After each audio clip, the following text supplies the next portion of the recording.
habeen wanaagsan dhegeystayaal kuna soo dhawaada qodobada ugu dooran warka habeenee raadiyo kulmiye. dhimasho iyo dhaawac ka dhashay qarax maanta ka dhacay Muqdisho. isgaarsiinta taleefanada ee magaalada Gaalkacyo oo caawa hawada ka maqan iyo saameyn ay durba ku yeelatay nolosha dadka degan magaaladaasi. wax ka bedel lagu sameeyay xubnaha golaha wasiirada maamulka Hirshabeelle. madaxweynaha ismaamulka Soomaali Galbeed oo carruuga soo baxay shir uu Addis Ababa kula lahaa ra'iisul wasaaraha Itoobiya. faahfaahinno laga helayo kufsi gabar yar loogu geystay Galgaduud iyo ciidamada oo xiray raggii geystay.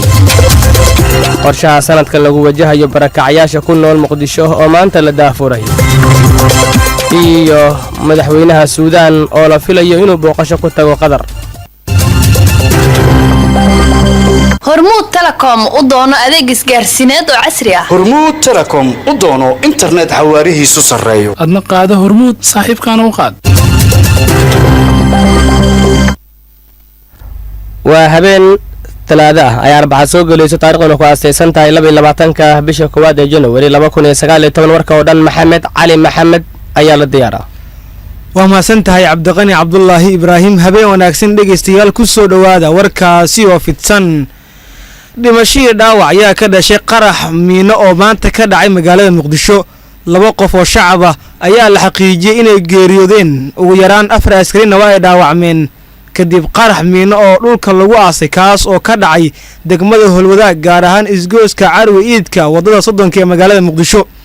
warar ay heshay idaacadda kulmiye ee Muqdisho ayaa sheegaya in qarax uu ka dhacay goob ciidamo booliis ah ay ku baarayeen gaadiidka oo ku taala isgooska Carwe Iidka. goobjoogayaal la hadlay idaacadda kulmiye ayaa waxay u sheegeen in goobta qarax uu ka dhacay ay ciidamada booliiska Soomaaliya fariismo ku lahaayeen, isla markaana markii uu qaraxa dhacay kadib ay ciidamada baaritaano sameeyeen. lama sheegin cidda baaritaanadaasi ay ku soo qabteen ciidamada, sidoo kalena ma jirto cid sheegatay qaraxaasi. isgaarsiinta taleefanada magaalada Gaalkacyo ayaa caawa lagu soo waramayaa inay hawada ka maqan tahay. sidoo kale dadka ku nool magaalada Gaalkacyo ayaa durba waxa ay saameyn ku yeelatay noloshooda arrintaasi. liman cajiib xaaji ayaa warkan ka soo diray Gaalkacyo. abaara 9 galabnimo ayaa waxaa hawada ka baxday anteenada shirkadda isgaarsiinta Hormuud qaybteeda Gaalkacyo, taasoo ilaa iyo caawa ay ka maqan tahay. waxaana maqnaanshaha shirkadda ay saameyn ay ku yeelatay ganacsiga ka jiray magaalada, iyadoona ganacsiga qaar ilaa iyo hadda ay xiran yihiin. inkastoo ay aad ay u yareed wax ku kala gadashada lacagta shilinka Soomaaliga, haddana shacabku waxay ku sheegeen lacagahooda ay ku haystaan taleefanadooda balse aysan awoodin inay kala soo baxaan maadaama ay sheegeen inaysan shaqaynaynin shirkaddii ay ka isticmaali jireen. qaar ka mid ah dadka ay saameynta ay ku yeelatay oo caawa la hadlay raadiyaha kulmiye ayaa ka waramaya dareenkooda. bismillaahir rahmaanir rahiim. anoo ka mid ah ganacsatada magaalada Gaalkacyo, run ahaantii maanta ganacsigeena waxa ku yeeshay saameynta maqnaanshaha Hormuud maartay dhanka EVC-ga maadaama ay ku tiirsan yihiin magaalada Gaalkacyo gobolka Mudugba ay EVC ku tiirsan yihiin. runtii waan saameeyeen saacadii dambe ganacsigeena uu xirnaa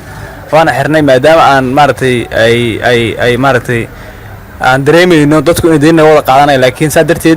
EVC aan ku shaqaysanaa ganacsiga oo laga xiray. ganacsantaan nahay wax saameyn aad bi saameyn noogu yeelatay ganacsigeena dhan waa xiran yahay. aad baan ugu xunnaa in alterad naga tagto bulshada dhan oo ku shaqaysanaa. hayeeshee muddooyinkii ugu dambeysay waxaa sii dabargo'aya isticmaalka lacagta shilinka Soomaaliga. haddana arrintan waxay qayb ka tahay dhibaatooyinka ay la kulmaan shacabka Soomaaliyeed maadaama aysan jirin lacag cusub oo la soo daabacay marka laga reebo tan hadda sii dabargo'aysa. liban cajiib xaaji, raadiyo kulmiye, Gaalkacyo. waxaa caasimadda Itoobiya ee magaalada Addis Ababa isagoo careysan ka soo laabtay sida lagu soo waramayo madaxweynaha maamulka gobolka Soomaalida Itoobiya Mustafa Maxamed Cumar Cagjar.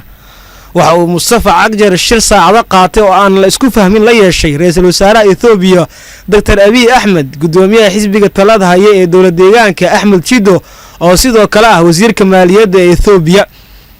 sida ilwareedii ay u sheegeen idaacadda kulmiyo, waxaa madaxweyne Mustafa Cagjar u yeeray madaxdaas uu Addis Ababa kula shiray kuwaasi oo kala hadlay xaaladda siyaasadeed ee deegaanka oo maalmahan ah mid qasan.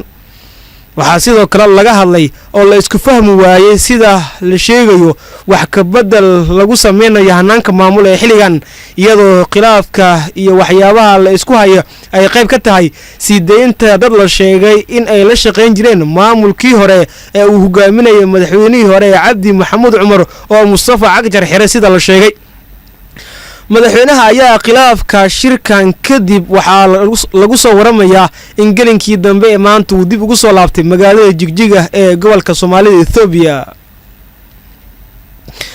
faahfaahin waxaa laga helayaa kufsi gabar yar loogu geystay gobolka Galgaduud waxaana lagu soo waramayaa in ciidamada maamulka Galmudug ay xabsiga dhigeen 4 nin oo lagu eedeeyay in kufsigaasi iyagu ay u geysteen gabadhaasi maxamed cabdiwali tuuxow ayaa warkan inooga soo diray Dhuusmareeb sida ay sheegayaan wararka aynu ka helayno degmada Guraceel ee gobolka Galgaduud 4 nin oo kufsi wadareed ah kula kacay gabar dadka deegaanka kamid ah kuwaasi oo ka helaya meel banaan ah 4 nin ayaa waxay ahaayeen kuwa kamid ah dadka deegaanka waxaana la sheegay in muuqaal ay ka soo duubeen gabadhaasi kadibna ay ku faafiyeen baraha bulshada taasi oo saashay in la soo qabto saraakiisha ciidamada Galmudug ee ku sugan degmada Guraceel ayaa waxay inoo xaqiijiyeen in ay soo qabteen 4 nin isla markaana ay dhawaana maxkamadda horkeeni doonaan qaybo kamid ah gobolka Galgaduud ee bartamaha Soomaaliya waxa maalmahan dambe ku soo badanayay kiisaska la xiriira kufsiga iyadoo maamulka degmada Guraceel uu sheegay in goob fagaaraha la geyn doono ragani kufsiga geystay si bulshada inteeda kale looga digo waxaana ehelada gabadha ay dalbadeen in cadaaladda la horgeeyo raggaasi geystay kufsiga maxamed cabdiwali tooxow idaacadda kulmiye Dhuusamareeb qorshaha sanadka ee lagu wajahayo barakacyaasha ku nool magaalada Muqdisho shir looga hadlayo ayaa maanta waxaa laga daafuray magaalada Muqdisho farxaan maxamed xuseen oo shirkaasi ka qayb galay ayaa warbixintan ka diyaariyay munaasabad lagu daafurayay siyaasadda barakacyaasha magaalada Muqdisho ayaa maanta lagu qabtay xarunta dawladda hoose ee Xamar munaasabadan oo ay ka soo qayb galeen hay'adaha caalamiga ah mas'uuliyiin ka tirsan dawladda Soomaaliya iyo madaxda maamulka gobolka Banaadir ayaa waxaa diiradda lagu saaray sidii sanadka cusub xal waara loogu heli lahaa barakacyaasha ku dhaqan magaalada Muqdisho iyo gobolada dalka wasiirka wasaaradda gargaarka iyo musiibooyinka ee xukuumadda Soomaaliya Xamza Saciid Xamza oo ka hadlay munaasabada lagu daafurayay siyaasadda barakacyaasha magaalada Muqdisho ayaa wax uu sheegay in barakacyaasha Soomaaliyeed ay gaarayaan tiradooda 2.6 isla markaana loo baahan yahay in wax loo qabto wasiirka waxa kale uu sheegay in magaalada Muqdisho ay ku filnaan karin barakacyaasha tirada badan ee ku sugan duleedkeeda problemka ugu weyn wadankan hadda waxa leeyahay 2 milyan maxaa yiraahdaa 2.6 ayaa barakacaya waxaan aaminsanahay inay ka badan yihiin kuwaas sababta census ama tirokoob rasmi lama sameeyo usbuuc ka hor waxaan tagay maxaa yiraahdaa magaalada Baydhabo magaalada waxaa ku nool almost close to 1.5 million people magaaladii weyn ee caasimadda waxaa la sheegayaa nus milyan waa ka badan yihiin gudoomiye arrintaas waan u qusaysaa arrintan barakacyaasha haddii laga hortagin waxyaabo badan khatar u keeni kara magaalada Xamar ma xamili karto in maxalli agagaarkeeda ay ku noolaan IDP siyaasad midaysan haddii la helo waa very success waxaan sugeen marabna magaaladan Xamar inay noqoto caasimada barakacyaasha gudoomiyaha gobolka Banaadir ahna duqa Muqdisho injineer Cabdiraxmaan Cumar Cismaan Yariisow oo daafuray siyaasadda barakacyaasha magaalada Muqdisho ayaa wax uu sheegay in ay sameeyeen xafiis u adeega barakacyaasha kaasi oo isku xiri doona hay'adaha caalamiga ah iyo hay'adaha dawladda maanta waxaan daafuraynaa siyaasaddii barakacyaasha oo aan muddo soo wadnay muddo 12 biloodna juhdi gelinay sidii waxaan rabnaa marka siyaasaddii mar haddii la soo bandhigay hadda ayay noo bilaabanaysaa marka shaqadii iyo ujeedooyinkii aan siyaasadda u sameynay inaan fulino kana dhabayno hirgelino si taas loo suubiyo annaga aragtideena waxay tahay muddo 4 sano gudahooda in shakhsi Soomaaliyeed uusan noqon barakac sidoo kale si aragtidaas noogu fusho waxaan diyaarinay waxa loo yaqaan durable solution unit oo u qaabilsanaan doonta xal u helidda dadkaas barakacyaasha waxay unugaas wuxuu ka shaqayn doonaa maxafiiskaas inuu xiriiriyo hay'adihii caalamka hay'adaha dawladda federaalka maamulka gobolka Banaadir iyo shacabka iyo dadka barakacyaasha wuxuu la imaan doonaa qorshe howleedkii lagu fulin lahaa siyaasaddan laguna hirgelin lahaa daafurka siyaasadda barakacyaasha magaalada Muqdisho ayaa wax uu imaanaya iyadoo gobolada dalka ay ku sugan yihiin barakacyaal tiro badan kuwaasi oo u baahan in wax loo qabto. wax ka bedel waxaa maanta madaxweynaha maamulka Hirshabelle uu ku sameeyay xubnihiisa golaha wasiirada. warkan waxaa si dhow ula socda haatan stuudiyaha igu heliyay Cabdiqani Cabdullaahi Ibraahim bal Cabdiqani waxaad nooga warantaa madaxweynaha maamulka Hirshabelle isbedelka iyo isku shaqeynta ku sameeyay golaha wasiirada. maxamed cali maxamed aad mahadsan tahay kadib maalmo badan oo la hadalhayay in isku shaandhayn golaha wasiiro lagu sameeyo maamulka Hirshabelle madaxweynaha Hirshabelle Maxamed Cabdi Waarana shalayto ama maalin ka hor uu halkaasi gaaray magaalada Jowhar caasimadda maamulka Hirshabelle waxaa maanta uu soo saaray digreeto uu isku shaandhayn golaha wasiirada ee Hirshabelle uu kugu sameeyay isku shaandhayntaasi waxa uu soo saaray ilaa iyo 12 wasiir 9 wasiiru dawle iyo sidoo kale 14 xubnood oo wasiir ku xigeenno ka noqonaya maamulka Hirshabelle digreetadan oo uu saxiixay isla markaana lagu faafiyay warfaafinta ama xafiiska madaxtooyada ee Hirshabelle wasiirada ama golaha wasiirada uu soo saaray madaxweynaha maamulkaasi ayaa dhamaantood maxamedow kuwa u badan xildhibaanada baarlamaanka Hirshabelle marka loo fiiriyo tirada wasiirada tirada ugu badan waxay yihiin xildhibaano marka wasiirada kale aan soo qaado xildhibaan Cabdullaahi Maxamed Cabdi waxa lagu magacaabay wasiirka madaxtooyada Hirshabelle Cabdiqaadir Ismaan Cabdisalaam wasiirka cadaaladda iyo sidoo kale garsoorka xildhibaan Cabdiweli Sheekh Cali wasiirka wasaaradda boostada iyo isgaarsiinta iyo teknolojiyadda xildhibaan Maxamed Sheekh Cali wasiirka shaqada iyo shaqaalaha xildhibaan Cali Xaaji Cabdulle wasiirka beeraha iyo waraabka xildhibaan Cabdiqani Cabdullaahi Hilowle wasiirka dhalinyarada iyo sportiska xildhibaan Shucayb Cabdikariim Muumin wasiirka biyaha macdanta xildhibaan Iidle sidoo kale wasiirka wasaaradda kalluumaysiga iyo kheyraadka badda mudane Cabdimahad Cabdullaahi Qorgaab oo aan xildhibaanada kamid ahayn ayaa kamid ah ama waa xubinta kaliya ee loo magacaabay wasiir isla markaana aan ahayn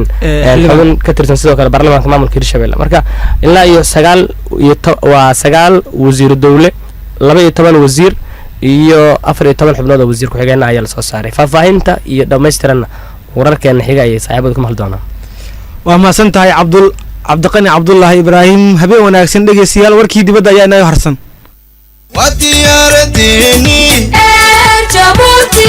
duulimaad raaxa leh degdegsiima iyo ammaano ayr Jabuuti u doono madaxweynaha Suudaan Cumar Xasan al-Bashir ayaa waxaa lagu wadaa in maalinta Biritaa dalka Qatar uu tago xilli dalkiisa ay ka socdaan dibadbaxyo rabshado wato sida ay ku soo warantay wakaaladda wararka ee Qatar al-Bashir ayaa waxaa lagu waday in maanta uu tago Qatar sida ay ku warantay wakaaladda wararka ee dalkaasi Qatar hase yeeshee warar caawa soo baxa waxa ay sheegayaan in maalinta Biritaa uu tagi doono dalka Qatar isla markaana uu kulan la qaadan doono Sheikh Tamim bin Hamadi Al-Thani ana la filayaa inay ka wada hadlaan sidii ay u xoojin lahaayeen xiriirka labada dal Sheikh Tamim ayaa kamid ah hogaamiyaashii ugu horeeyay ee adduunka oo sheegay inay garab taagan yihiin madaxweyne Cumar Xasan al-Bashir kadib markii dalka Suudaan ay hareysay dibadbaxyo rabshado dhaliyay oo looga soo horjeedo sicirka ku imaaday ama sicir barar oo wadankaasi dhanka cuntada ah oo ku yimid warkii oo dhageystayaal idinkaga imaanaya idaacadda kulmiye ee Muqdisho waana inta ciddu warka habeenseego waxa ay dib kaga heli karaan page-ka internet-kan ku leenahay ciwaankiisu yahay radio kulmiye.net meel walba ay joogtaan habeen wanaagsan